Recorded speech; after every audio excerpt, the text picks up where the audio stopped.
Hello friends, welcome to my channel రాగా vlog. ఇవాళ నేను ఇంట్లోనే ఈజీగా చల్లగా చేసుకునే మామిడి పండు సబ్జా సీడ్స్ మిల్క్ షేక్స్ ఎలా చేసుకోవాలో చూపిస్తాను. దానికి ఫస్ట్ ఒక గ్లాస్ తీసుకొని అందులో సాఫ్ట్గా ఉన్న మామిడి పండు గుజ్జుని ఒక 2 చెంచాలంతా వేసుకోవాలి. అయితే ఈ మామిడి పండు స్వీట్గా ఉండాలి.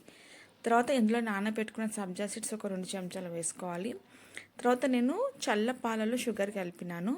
అది ఒక చిన్న గ్లాస్ అంతా పోసుకోవాలి.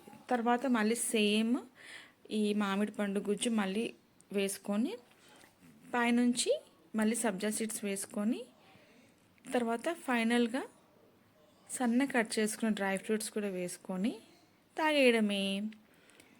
పిల్లలకి రొటీన్గా ఒకేలాగా చేసిస్తే ఏదో ఒకటి అంటారు కాబట్టి ఇట్లా అప్పుడప్పుడు ఇలా డిఫరెంట్గా ఏమైనా మిల్క్ షేక్స్ కానీ సీజనల్ ఫ్రూట్స్ ఏముంటే అలా మనం చేసిస్తే పిల్లలు కూడా ఎంజాయ్ చేస్తారు. అండ్ ఇది మీరు ఇలా చేసేసి ఫ్రిడ్జ్లో కూడా పెట్టుకొని కూడా మళ్ళీ తర్వాత కూడా తాగొచ్చు. సో ఈ రెసిపీ చాలా ఈజీ.